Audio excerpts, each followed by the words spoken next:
JPG IAS academy YouTube channel में आप सभी का स्वागत है मेरे प्यारे एकलव्यों। आज है 17 अगस्त 2020 और ज्ञान की बात कार्यक्रम में आज आप लोगों के साथ एक अद्भुत ज्ञान की बात साझा कर रहा हूं। जैसा कि आप जानते हैं 14 अगस्त 1947 को पाकिस्तान और 15 अगस्त 1947 को हिंदुस्तान लॉर्ड माउंटबेटन योजना के तहत अपने अस्तित्व में आए। यानी भारत को ब्रिटिश हुकूमत से 15 अगस्त 1947 को आजादी मिली।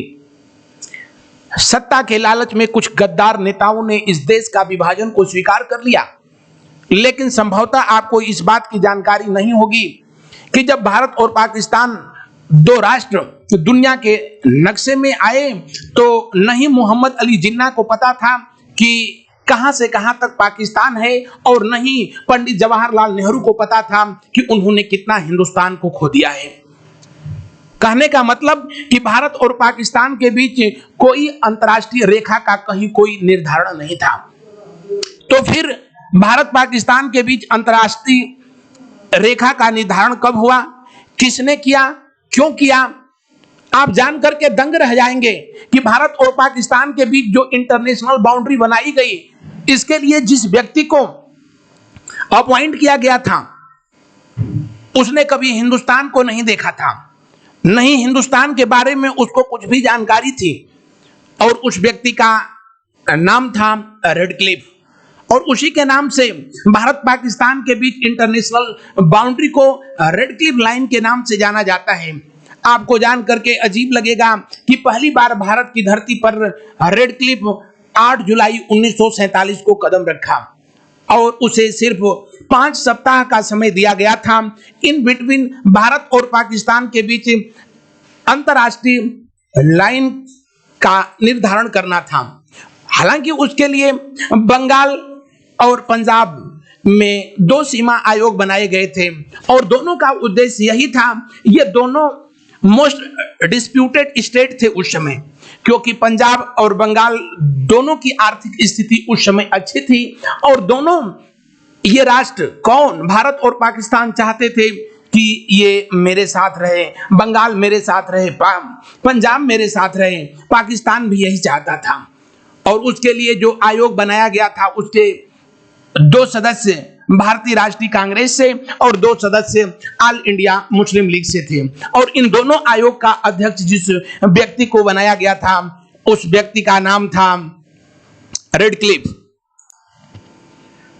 सिरिल जॉन रेडक्लिफ अपने सिर्फ 6 सप्ताह के कार्यकाल में भारत और पाकिस्तान के बीच 8,500 किलोमीटर लंबी अंतरराष्ट्रीय रेखा का निर्धारण किया। तब बांग्लादेश भी पाकिस्तान ही हुआ करता था, उसे पूर्वी पाकिस्तान के नाम से और वर्तमान पाकिस्तान को पश्चिमी पाकिस्तान के नाम से जाना जाता था। और आपको बता दें, सिरिल जॉन रेडक्लिफ जो कि उस समय के तत्कालीन वायसराय लॉर्ड माउंटबेटन का सहपाठी था और लॉर्ड माउंटबेटन के इशारों पर दिल्ली में बैठे बैठे इन पूरे क्षेत्र का सीमांकन किया। हालांकि तब तक भारत के लोगों को इस संदर्भ में कोई जानकारी नहीं थी कि कौन सा क्षेत्र भारत में है, कौन सा क्षेत्र पाकिस्तान में है। बड़ा उपापोह की स्थिति बनी हुई थी। कुछ लोगों को यही नहीं पता था कि वो भारत में है या पाकिस्तान में, कौन सा क्षेत्र है जहां उनको जाना है। और जब अंतरराष्ट्रीय रेखा 17 अगस्त 1947 के दिन क्लियर कर दिया गया तो सबसे ज्यादा ज्यादती जिस कौम के लोगों के साथ भी वो सिख समुदाय के लोग थे, क्योंकि जब पंजाब का विभाजन हुआ और पंजाब का कुछ हिस्सा पाकिस्तान के हिस्से में चला गया तो वहां पर सिख समुदाय के लोगों के साथ बहुत ही ज्यादती हुई और सरकारी आंकड़ों के अनुसार 25 लाख लोगों को मौत के घाट उतार दिया गया। आपको जान के ताज्जुब होगा कि लाहौर और कराची से आने वाली जो ट्रेनें थी वो लाशों से भरी होती थी जिस पर लिखा होता था gift for Nehru and Patel. और सबसे ज्यादा त्रासदी आजादी के बाद भी अगर इस मुल्क ने झेला तो कहीं न कहीं कुछ लालची नेताओं की वजह से, जिन्होंने सत्ता के लालच में इस देश का विभाजन को स्वीकार कर लिया था और भारत और पाकिस्तान के बीच जो अंतर्राष्ट्रीय बाउंड्री अपने अस्तित्व में आई वो 17 अगस्त 1947 के दिन आई थी, यानी आज ही के दिन अपने अस्तित्व में रेड क्लिफ लाइन आई थी। और उसके बाद सिरिल जॉन रेडक्लिफ वापस अपने देश चला गया।